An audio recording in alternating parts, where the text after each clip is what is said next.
بتمنی که میخندد. فصل اول، قسمت اول. دلت برام تنگ شده؟ شادترین خاطره شما چیه؟ برای من اولین خاطرم، من 4 سالمه و دارم به سمت خونه اشرافی میدوام. عصر روز تابستانی و وقت خوابم گذشته. پدر و مادرم و آلفرد بین من و خونه ایستادن، دست در دست هم. ما داریم بازی میکنیم. هدف از بازی اینه که من دست اونا رو از هم باز کنم و وارد خونه بشم.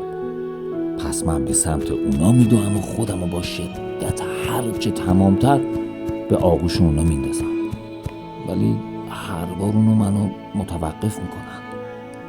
اونا منو نگه میدارن تا کمی بیشتر بازی کنم، تا من به سمت تاریک خونه نرم.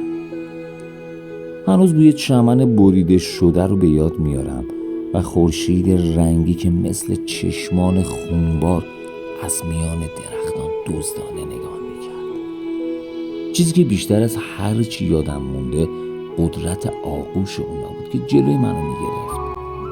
اما مهمتر از همه صداهای خنده ها. همه ما مثل دیوونه ها میخندیدیم در زمانی که آسمون در پس خانه تیره تر میشد. گاتام سیتی همکنون. آلفرد، وضعیت. من حداقل 3 تا تیرانداز رو میبینم غیر از راننده. و کامیون ها. حق با شما بود.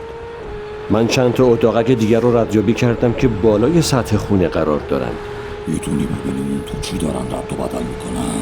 نه، کاملا ایزوله شده است. معلومه که علاقه ای ندارن کسی از اطلاعات اون تو خبری داشته باشه. خب باید اونا را از همین الان از این جاده منحرف کنیم. اینجا آدم های زیادی هستن.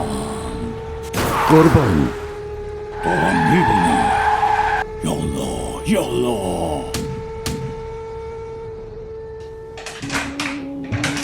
آلفرد، نقشه اون 2 تا خونه آخر رو بررسی کن ببین نفوذ پذیر هستند یا نه. باید بگم که بانک های گاتام باید خدمات بیمه بتمن ارائه بدن. ارائه میدن، کارتو بکن. قربان، من که دنبال جوک نمیگردم. وقتی نه، اون نقشه لعنتی رو چک کن حالا. گرفتم. خونه دوم چارچوب مستحکم شده داره. نمیتونین بدون خسارت جدی به سیستم بدربط رو بدن خودتون اونو منهدم کنید. مواظب باشید. اطلاعات مربوط به قاچاق رو از یک خبرچین خیابونی به دست آوردم. اونها از کامیون‌های خیلی قوی برای حمل کالاهای قاچاق از گاتهام به دنیای خارج استفاده میکنن. تریلی‌های این مدلی جاهای مخفی در زیر کف دارن که میشه 3-4 تن محموله رو در اون قرار داد. اسم شرکتشون هپی تریله. یه شایعه توی شهر دهن به دهن میگرده که میگن اونها آدم‌ها رو به بیرون از شهر قاچاق میکنن که بعداً به صورت بی‌هویت به شهر برگردونده میشن و یک راست به گورستان مستمندان منتقل میکنن. اینها اجساد افرادی هستن تو این شهر توی گاتهام زندگی کردن و مردن. آدمایی که ما نتونستیم ازشون محافظت کنیم. ولی این دوستا فکر میکنن که میتونن اونها رو از پول رد کنند و از گاتهام خارج کنن. این فکر منو بیش از حد انتظارم عصبانی میکنه.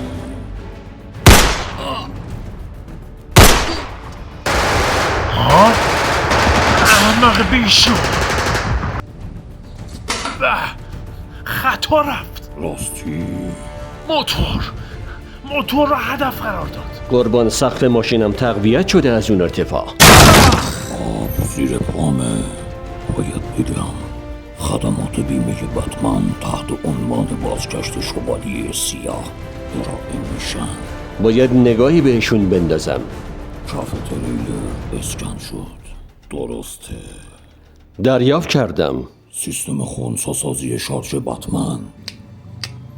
گورستان مستمندان شهر در اولین روزهای شهر توسط برجسته ترین اعضای شهر، اعضای 5 خانواده بنا شد. انفجار!